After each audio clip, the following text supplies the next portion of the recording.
मुख्यमंत्री के रुड़की दौरे को लेकर प्रशासन ने कसी कमर। विशाल जनसभा को संबोधित करेंगे सीएम धामी। राज्यसभा सांसद डॉक्टर कल्पना सैनी भी रहेंगी मौजूद।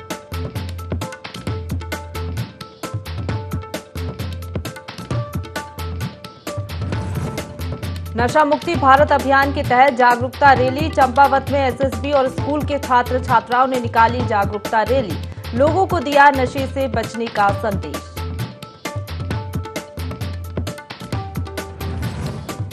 रुड़की में मानवता फिर हुई शर्मसार। चलती कार में 6 साल की मासूम और मां के साथ हुआ दुष्कर्म। बच्चे की हालत नाजुक।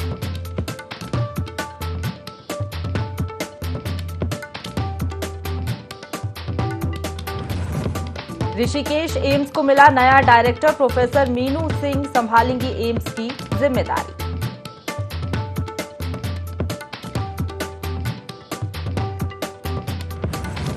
और 1 जुलाई से पॉलीथिन प्रतिबंध के लिए ऋषिकेश में नगर निगम हुआ गंभीर। पॉलीथिन का इस्तेमाल करने वालों पर होगी सख्त कार्रवाई।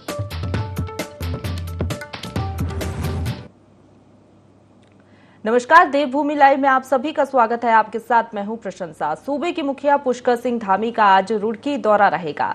इसके दौरान नेहरू स्टेडियम में एक विशाल जनसभा को सीएम संबोधित करेंगे, जिसको लेकर नेहरू स्टेडियम में तैयारियां जोरों शोरों से चल रही हैं। आपको बता दें कि चंपावत उपचुनाव में प्रचंड बहुमत से जीत हासिल करने के बाद सीएम पुष्कर सिंह धामी पहली बार रुड़की पहुंचेंगे। इस अवसर पर राज्यसभा सांसद डॉक्टर कल्पना सैनी समेत भाजपा के कई नेता मौजूद रहेंगे। वहीं सीएम के दौरे को लेकर कार्यकर्ताओं में भारी उत्साह देखा जा रहा है।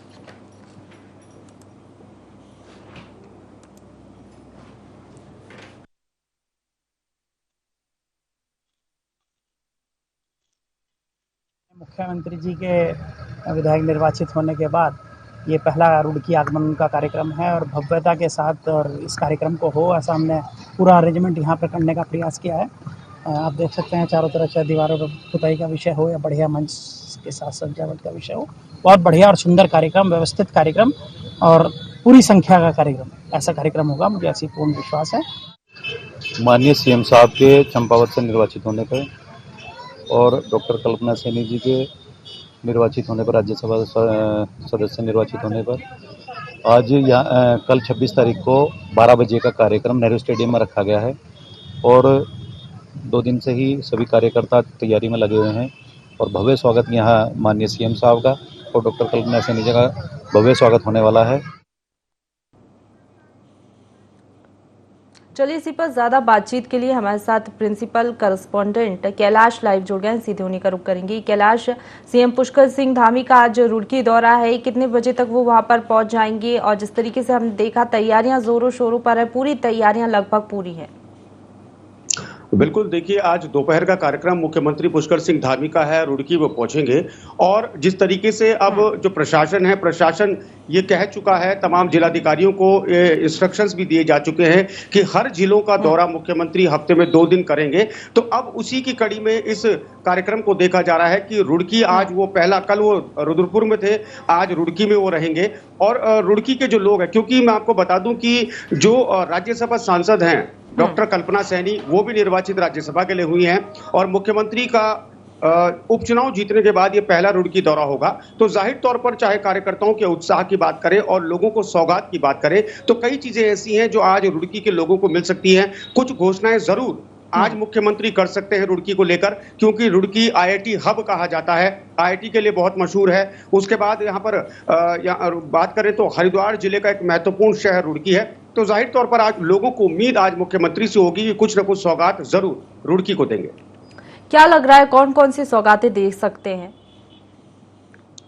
देखिए, जहां तक घोषणाओं की बात है तो जाहिर तौर पर ये घोषणाएं अभी बताई नहीं गई हैं, लेकिन उम्मीद मैं यही बता रहा हूं आपको कि कुछ घोषणाएं जरूर हो सकती हैं। सबसे महत्वपूर्ण जो बात चल रही थी रुड़की को जिला बनाने की, जो काफी समय से ये मांग चलती हुई आ रही है, तो हालांकि पुष्टि तो मैं नहीं करता हूं, ना ही हमारा चैनल इस बात की पुष्टि करता है, लेकिन हाँ ये हो सकता है कि जिले को लेकर भी एक महत्वपूर्ण बात मुख्यमंत्री कर सकते हैं। उसके अलावा चाहे वो किसानों से जुड़े मुद्दे हों, रोजगार से जुड़े मुद्दे हों या कई सिंचाई से जुड़े मुद्दे हों, इनको लेकर भी मुख्यमंत्री आज बात कर सकते हैं, क्योंकि ये पूरा जो क्षेत्र है रुड़की वाला, ये पूरा क्षेत्र एग्रीकल्चर क्षेत्र है, यहाँ पर कई ऐसे किसान हैं जिनकी कई तरह की समस्या है, चाहे गन्ने को लेकर हो, यहाँ पर सिंचाई को लेकर हो, गूल निर्माण को लेकर हो, तो जाहिर तौर पर इन चीजों पर मुख्यमंत्री का फोकस हो सकता है। प्रशंसा बिल्कुल, चंपावत उपचुनाव में जिस तरीके से हमने देखा प्रचंड बहुमत मिली और उसके बाद सीएम पहुंच रहे हैं, पहला दौरा है उनका, ऐसे में हमने देखा था भारी जनसमर्थन भी मिला था और अब ऐसे में कहीं ना कहीं मुख्यमंत्री धन्यवाद भी ज्ञापित कर सकते हैं।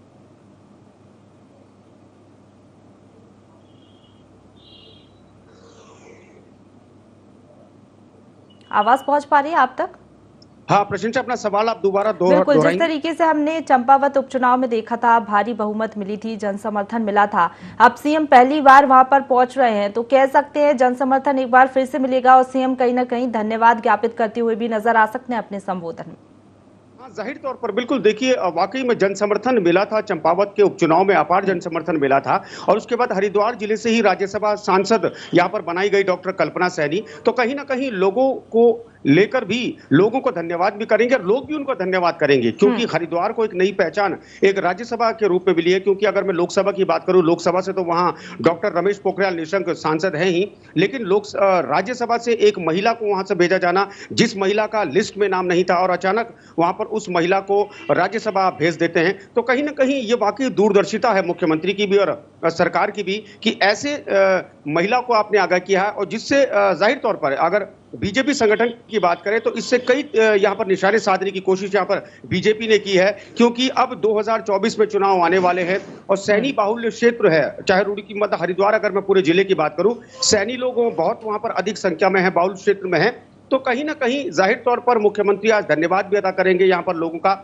लोग भी उनको धन्यवाद अदा करेंगे कि आपने एक महिला सांसद को यहां से दिया है। और जिस तरीके से मैंने योजनाओं का जिक्र किया, जिस तरीके से मैंने घोषणाओं को जिक्र किया, तो उम्मीद यही वहां के लोगों को भी होगी कि आज कुछ न कुछ घोषणाएं मुख्यमंत्री जरूर करें ताकि वहां के लोगों को उन घोषणाओं का लाभ हो सके। क्योंकि मुख्यमंत्री ये बात भी स्पष्ट कर चुके हैं प्रशंसा कि जो भी संकल्प पत्र में जो घोषणाएं की गई हैं, जिस जिस जिले के लिए घोषणाएं की गई हैं और जो महत्वपूर्ण घोषणाएं हैं, उन घोषणाओं को लेकर सरकार सजग है। और आपने देखा भी होगा कि जिस तरीके से तमाम जिलों को लेकर मुख्यमंत्री के जो दौरे हैं प्रस्तावित हो चुके हैं, एसीएस जो राधा रतूड़ी है उनके द्वारा तमाम जिलाधिकारियों को निर्देशित किया जा चुका है। तो जाहिर तौर पर कल रुद्रपुर थे, आज रुड़की है, तो कह सकते हैं कि दौरों की शुरुआत हो चुकी है। और उसके अलावा एक बहुत महत्वपूर्ण बात इसमें यह भी है प्रशंसा कि कई ऐसे लोग होते हैं जिनकी जन सुनवाई नहीं हो पाती, तो जाहिर तौर पर जब मुख्यमंत्री लोगों से मिलेंगे, लोगों की सुनवाई करेंगे, समस्याओं को सुनेंगे, वहां पर जिलाधिकारी भी मौजूद रहेंगे, वहां पर विभागीय जो अधिकारी है वो भी मौजूद रहेंगे,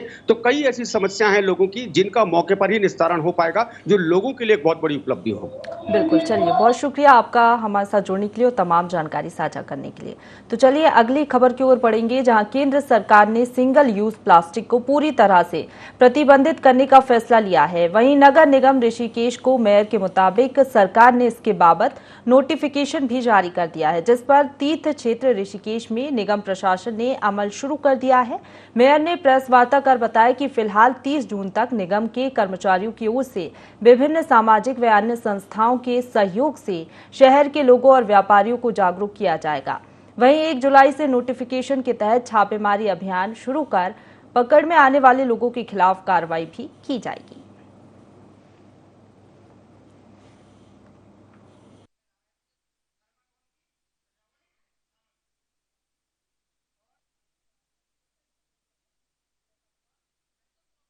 पहले भी व्यापार मंडल ने पूरा सहयोग किया है। व्यापार मंडल हमेशा ये कहता है कि आप समय दीजिए हमारे को। आप अचानक से आके कि 30 तारीख को नगर निगम कहते हैं और आगे बताए कि कल से बैन है, वो बहुत बड़ी समस्या हो जाती है। तो इस बार नगर निगम ने भी इस चीज़ को समझा और हमारी 1 महीने पहले लगभग मीटिंग हुई थी नगर निगम के साथ, जिसमें यूएनडीपी के जो लोग काम कर रहे हैं इस प्रोजेक्ट में वो लोग भी मौजूद थे। लगभग 2 घंटे लंबी मीटिंग चली। उसमें हम लोगों ने समझा उनसे कि कौन कौन से प्रोडक्ट्स फर्स्ट फेज में बैन है, उनका ऑल्टरनेट क्या है, उनको बैन करने का कारण क्या है। 30 तारीख तक का समय है। अगर आपके पास 75 माइक्रोन से नीचे का कोई स्टॉक पड़ा है तो आप उसको क्लियर कर दीजिए। आपको कंपनी को वापस करना है तो आप कंपनी को वापस कर दीजिए।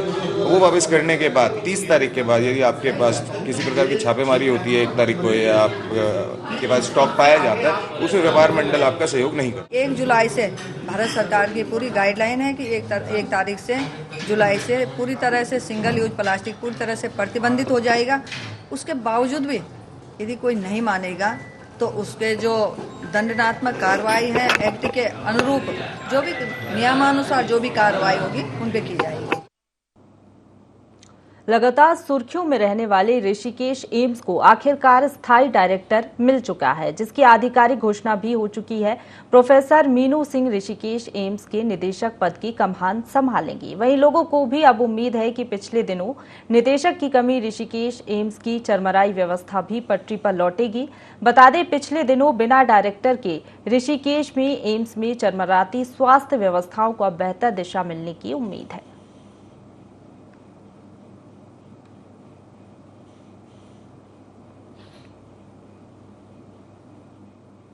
विकास खंड कोटाबाग की गुलजरपुर बंकी 18 सीट पर जिला पंचायत सदस्य के उपचुनाव 27 जून को होने हैं। चुनाव शांतिपूर्ण ढंग से संपन्न हो, इसके लिए पुलिस और प्रशासन सतर्क हो गया है। 17 ग्राम पंचायतों वाली इस सीट में 21,314 मतदाता हैं। वहीं 38 मतदान केंद्रों पर मतदान होगा। बता दें कि इस सीट की जिला पंचायत सदस्य के त्याग पत्र देने के बाद यहां उपचुनाव हो रहे हैं। इधर निर्वाचन अधिकारी एवं खंड विकास अधिकारी श्याम चंद्र ने बताया कि चुनाव संपन्न कराने की सभी तैयारियां पूरी कर ली गई हैं, जबकि थाना अध्यक्ष राजवीर सिंह नेगी ने बताया कि मतदान निष्पक्ष हो, इसके लिए हर मतदान केंद्र पुलिस की निगरानी में रहेगा। चुनाव वाले दिन हर मतदान केंद्र पर पुलिसकर्मी तैनात रहेंगे। किसी भी तरह की गड़बड़ी को बर्दाश्त नहीं किया जाएगा।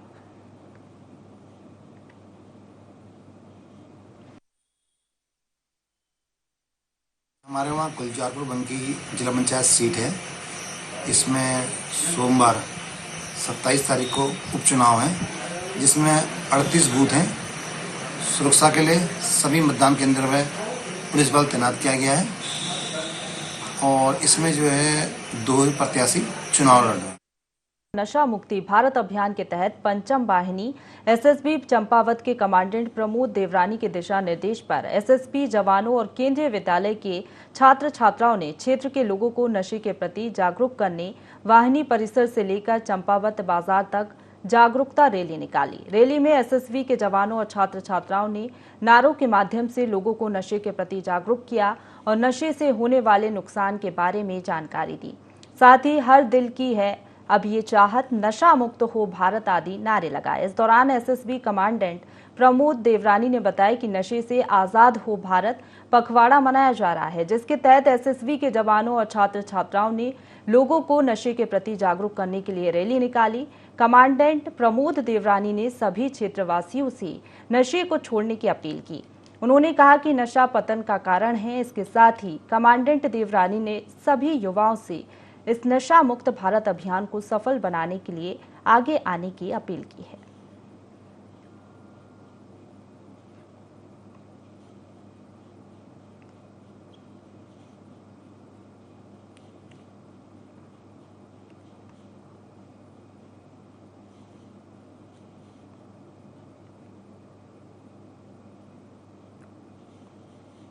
जोशीमठ विकास खंड के दूरस्थ गांव पल्ला में इन दिनों बागड़वाल नृत्य का आयोजन किया जा रहा है। पल्ला गांव में बागड़वाल नृत्य हर 3 साल बाद आयोजित किया जाता है। मान्यताओं के अनुसार ये आयोजन इंद्रदेव को प्रसन्न करने के लिए आयोजित किया जाता है और ये 9 दिनों तक चलता है।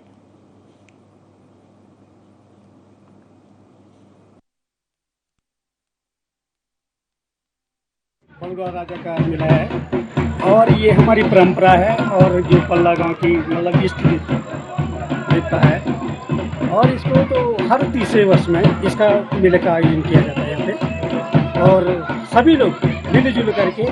और इसकी एक परंपरा ये है कि जब बारिश नहीं होती है, जब मतलब हमारा बारिश का ना होना और उसको मतलब इंद्रदेव को प्रसन्न करने के लिए और इस प्रकार का एक ये मिथ्या है इसकी, तो इसलिए ये मेला मनाया जाता है। उत्तराखंड के वन मंत्री सुबोध उनियाल का विभागीय तबादलों को लेकर बयान सामने आया है। वन मंत्री उनियाल ने कहा कि इस बार तबादलों में उन्हीं लोगों को नई तैनाती दी जाएगी जिनमें क्षमता होगी और पिछला रिकॉर्ड साफ होगा। उन्होंने कहा कि अगर किसी अधिकारी या कर्मचारी का रिकॉर्ड खराब है तो नई तैनाती नहीं दी जाएगी।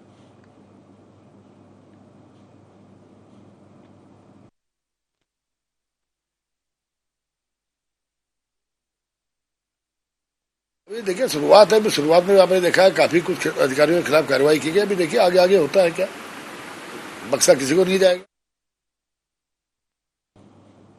एलटी भर्ती 2020-21 के 25% पद वृद्धि की फाइल रोके जाने से अभ्यर्थियों में खासी नाराजगी है। इसी को लेकर एलटी भर्ती अभ्यर्थी अपनी मांगों को लगातार आवाज उठा रहे थे। उनका मानना है कि 8 अगस्त 2021 को ये परीक्षा संपन्न हुई थी और इसका रिजल्ट 31 दिसंबर 2021 को घोषित कर दिया गया था। उन्होंने बताया कि इस संबंध में अभ्यर्थियों द्वारा मुख्यमंत्री से मुलाकात कर ज्ञापन भी सौंपा गया, लेकिन मुख्यमंत्री के आदेश करने के बाद भी विभाग ने कोई संज्ञान नहीं लिया। उन्होंने कहा कि हम सरकार का विरोध नहीं कर रहे हैं, हम शांति प्रिय तरीके से अपनी बात को रख रहे हैं ताकि हमारी समस्या का समाधान हो सके। ये हमारी एलटी की भर्ती है 2020 की अक्टूबर मंथ की।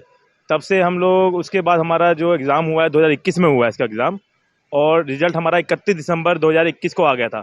अब देख लीजिए आप 6-7 मंथ्स हो चुके हैं इस काम को। अभी तक इन्होंने 25% का जो हमारा पदवृद्धि का मामला है वो इन्होंने अभी तक कंप्लीट नहीं किया है। जब भी हम ईएम से मिलते हैं या सीएम जी से मिलते हैं तो वो हमें ये बोलते हैं कि आपका काम प्रगति पे है, ये हम चल रहा है, हमारे संज्ञान में है, पर इसके लिए अभी तक उन्होंने कोई ठोस कदम नहीं उठाए हैं 25% पदवृद्धि के लिए। तो हमारी मांग सिर्फ इतनी है, हम कोई आंदोलन नहीं कर रहे हैं। हमारी मांग ये है कि हम जल्द से जल्द हमारी जो 25% पदवृद्धि है वो कर दी जाए, क्योंकि काफी टाइम से भर्ती नहीं आई एलटी में अब तक। राज्य के उन युवाओं के लिए अच्छी खबर है जो एलटी शिक्षक बनना चाहते हैं। नैनीताल हाईकोर्ट ने राज्य में कुछ विषयों को छोड़कर एलटी शिक्षक भर्ती पर लगी रोक हटा दी है। कोर्ट ने एलटी हिंदी, सामान्य विषय और शारीरिक शिक्षा के पदों पर लगी रोक बरकरार रखी है। कोर्ट ने दूसरे विषयों की नियुक्ति पर लगी रोक हटाते हुए अगली सुनवाई 18 जुलाई नियत की है। आपको बता दें कि 2021 में कोर्ट ने ये रोक लगाई थी। दरअसल अधीनस्थ सेवा चयन आयोग ने कला वर्ग में बीएड को अनिवार्य कर दिया था। इसी को लेकर हाईकोर्ट में एक याचिका दायर की गई थी। इस पर कोर्ट ने अधीनस्थ सेवा चयन आयोग से पूछा था कि उसने कला वर्ग में बीएड की अनिवार्यता क्यों समाप्त की। आपको बता दें कि 13 अक्टूबर 2021 को एलटी वर्ग में 1431 पदों पर भर्ती के लिए विज्ञापन जारी किया गया था। इसमें कला वर्ग में बीएड की अनिवार्यता को समाप्त कर दिया गया। इस बीच सरकार ने 25 फरवरी 2022 को नियमों में बदलाव कर कला वर्ग में बीएड की अनिवार्यता को समाप्त कर दिया। तब हाईकोर्ट ने भर्ती प्रक्रिया पर रोक लगाते हुए सरकार और उत्तराखंड अधीनस्थ सेवा चयन आयोग को नोटिस जारी किया था और पूछा था कि भर्ती के दौरान नियमों में बदलाव क्यों किया गया। अब कोर्ट ने विवाद से जुड़े विषयों को छोड़कर दूसरे विषयों की भर्ती पर रोक हटा दी है।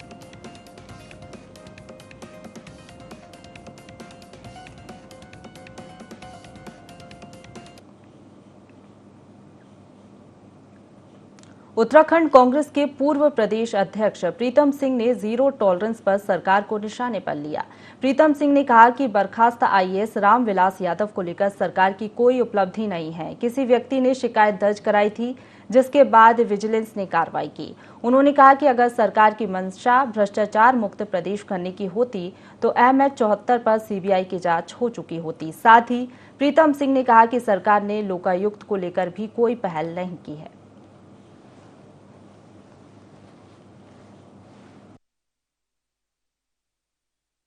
सरकार रामविलास यादव जो आईएएस हैं उसके परिप्रेक्ष्य में अगर अपनी पीठ थपथपा रही है तो मैं सत्ता में बैठे हुए लोगों से एक प्रश्न पूछना चाहता हूं। जब 2017 में आपकी सरकार बनी थी तब आपने जीरो टॉलरेंस का नारा दिया था, 100 दिन के अंदर लोकायुक्त लाने की बात कही थी। 2022 में सरकार फिर बन गई लेकिन लोकायुक्त का कहीं अता पता नहीं। सरकार जानती है कि अगर लोकायुक्त आएगा तो उसकी छत में सरकार आएगी, इसलिए लोकायुक्त से किनारा कर रहे हैं। रामविलास यादव के परिप्रेक्ष्य में मैं कहना चाहता हूं कि सरकार की कोई भूमिका नहीं है। एक व्यक्ति द्वारा शिकायत की गई और विजिलेंस जांच हुई और उस जांच में जो है रामविलास यादव जो घेरे में आ गए। सरकार बताए ना उनकी क्या उपलब्धि है। उत्तराखंड में करीब 1.5 महीने में 25 लाख तीर्थ यात्रियों ने 4 धाम दर्शन किए हैं। इसमें हेमकुंड साहिब के तीर्थयात्री भी शामिल हैं। पुलिस महानिदेशक अशोक कुमार ने प्रेस वार्ता में बताया कि इस दौरान 2 लाख से अधिक वाहनों ने यात्रा मार्ग पर प्रवेश किया। 2 वर्ष बाद यात्रा शुरू होने के कारण पहले से ही श्रद्धालुओं की भारी संख्या का अनुमान लगा लिया गया था और इसी के हिसाब से सुरक्षा व्यवस्थाएं भी की गई थी। अब तक सभी जिलों में पुलिस और एसडीआरएफ की टीम ने अच्छा काम किया है। साथ ही उन्होंने मानसून सीजन में यात्रियों की संख्या कम आने की बात भी कही है।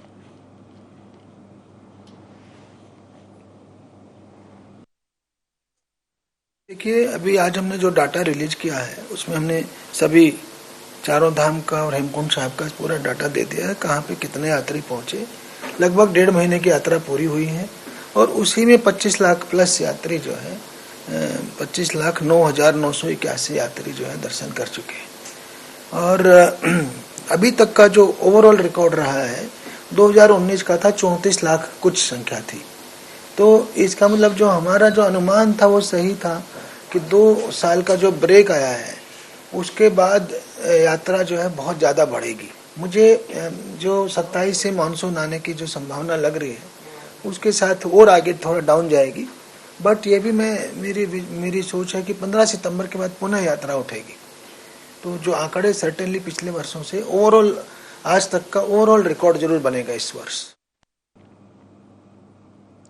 चालक संघ द्वारा लगाए गए सरकारी वाहनों के गलत इस्तेमाल पर कांग्रेस अध्यक्ष करण माहरा ने कहा कि सख्ती तो होनी ही चाहिए। मैं चाहता हूं कि सरकार इस पर संज्ञान ले। हमारे मुख्यमंत्री या मंत्री इस पर संज्ञान ले तो अच्छा होगा।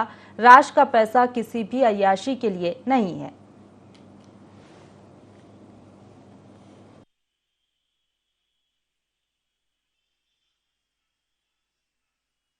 सख्ती तो होनी ही चाहिए। अगर एक अधिकारी के घर पर 5-5 गाड़ियां खड़ी हैं और उसमें कुत्ते घुमाए जा रहे हैं तो निश्चित ही अफसोसजनक है और मैं चाहता हूं कि सरकार इसका संज्ञान ले और जो हमारे माननीय मुख्यमंत्री जी हैं, मंत्रीगण हैं, वो इस पर कोई फैसला दें तो ज़्यादा अच्छा रहेगा। गाड़ियां दी जानी चाहिए, ठीक है, बच्चे भी जा सकते हैं क्योंकि अगर फादर है तो उसकी रिस्पॉन्सिबिलिटी है कभी अगर वो कहीं जा रहे हैं, लेकिन कुत्ते घुमाना और सब्जी लेने जाना ये गलत इस्तेमाल है, इस पर रोक लगनी चाहिए। उत्तराखंड में मानसून को लेकर आपदा प्रबंधन विभाग अलर्ट हो गया है, जिसके तहत मीडिया के माध्यम से समय रहते लोगों को जागरूक करने और आपदा राहत में बचाव के माध्यम को जनता तक पहुंचाने के लिए देहरादून में मीडिया वर्कशॉप का आयोजन किया गया।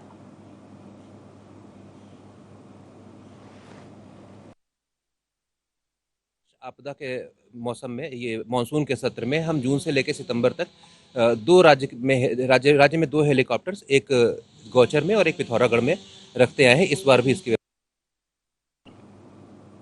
इसी के साथ बुलेटिन में फिलहाल इतना ही। खबरों का सिलसिला लगातार जारी है, आप बने रहिए हमारे साथ।